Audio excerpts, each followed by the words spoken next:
Yeah, I think there's two things. So one is that the global funds were sooner to detect that actually the world economy was better than we thought at the beginning of the year, and that you wanted to be in the global cyclical markets such as Korea and Taiwan. So that's why they moved there, and therefore never really built up their China exposure that much.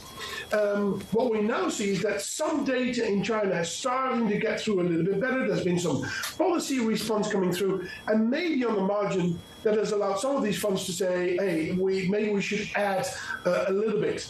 Now, that is one thing that's happening. What is also interesting, and this is, I think Sri was actually just mentioning that, in the same story, there's another trend emerging, and that is that emerging market funds ex-China as a kind of a new asset class, they sell that particular product, therefore, that is rising rapidly. That's the pool of those funds is about 5 times of what it was about 2 years ago.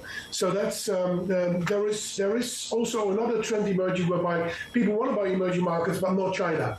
So that's conflicting to a certain extent of modeling the waters a little bit. But I think the global funds, they've never really focused on China, didn't have a really big positioning, and now they're saying, okay, maybe on the margin, how much further down can this market go? There's actually quite some upside. Some of the data is better. There's a bit of policy response. Maybe we should add a little bit of exposure here. I suspect that that's what's happening. Herald, so China plus one, the favoured markets within that context, India, Indonesia, Vietnam, do they still have some mileage to them, or are they looking a little bit consensus now? I think they're looking a little bit consensus. So we actually liked them since the beginning of this year, but at that time, India wasn't doing so much, and Indonesia actually neither. And I think Indonesia was more for technical reasons, a lot of IPOs that hit that market. But both these markets, Indonesia and India in particular, have performed very well. So I think it's becoming really a consensus view. And this is where I struggle with a little bit, to be extremely frank, because India, yes, is a great story, a lot of visibility with earnings. We've been talking about this for months now, but it is not cheap. It is an expensive market.